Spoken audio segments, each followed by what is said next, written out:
કલ્પૂસ home ટેસ્ટમાં તમારું સ્વાગત છે। આજે આપણે બનાવશું રાગીના મમરાનો ચેવડો। તેના માટે મેં રાગીના જે મમરા આવે છે તે લઈ લીધા છે।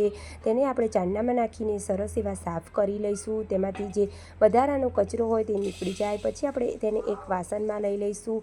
મેં બધા જ મમરાને વાસણમાં લઈ લીધા છે અને બીજી તૈયારીમાં આપણે સિંગદાણા અને મીઠા લીમડાને લઈ લઈશું વઘાર માટે અને એક મસાલો બનાવી લઈશું। મસાલામાં અડધી ચમચી લાલ મરચું પાવડર, અડધી ચમચી આમચૂર પાવડર નાખી દઈશું અને 1 ચમચીથી થોડો એવો દળેલી ખાંડનો પાવડર નાખી દઈશું અને સ્વાદ પ્રમાણે મીઠું નાખી દઈશું।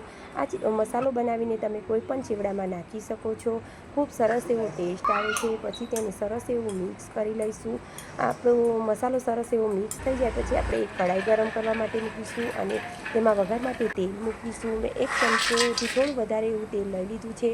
તેલ આપણું થોડું એવું ગરમ થાય પછી આપણે તેમાં સિંગદાણા તળી લઈશું। સિંગદાણાને સરસ એવા તળાઈ જાય પછી આપણે મીઠા લીમડાના પાન નાખી દઈશું। મીઠા લીમડાના પાન તમારે ખૂબ એવા નાખવાના, તેથી ચેવડાનો ટેસ્ટ ખૂબ સરસ એવો આવે।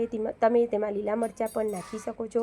પછી થોડી એવી હળદર નાખી દઈશું અને પછી આપણે જે સાફ કરીને મમરા નાખ્યા હતા તે નાખી દઈશું। મમરાને મેં સાફ કરીને થોડીવાર તડકે સૂકવી દીધા હતા, તેથી સરસ એવા મમરા કડક થઈ ગયા છે। સરસ એવું મિક્સ કરી લઈશું અને આપણે જોઈ શકો છો તમે મારા મમરા હું આ રીતે દબાવું તો સરસ એવા દબાવી જાય છે। પછી આપણે જે મસાલો બનાવીને રાખ્યો હતો તે નાખી દઈશું। મસાલો નાખતા પહેલાં તમારે ગેસની ફ્લેમ બંધ કરી દેવાની।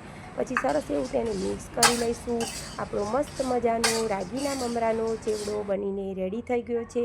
રાગી આપણા શરીર માટે ખૂબ એવી લાભદાયક છે અને શરીરને તેનાથી ખૂબ એવા બેનિફિટ મળે છે।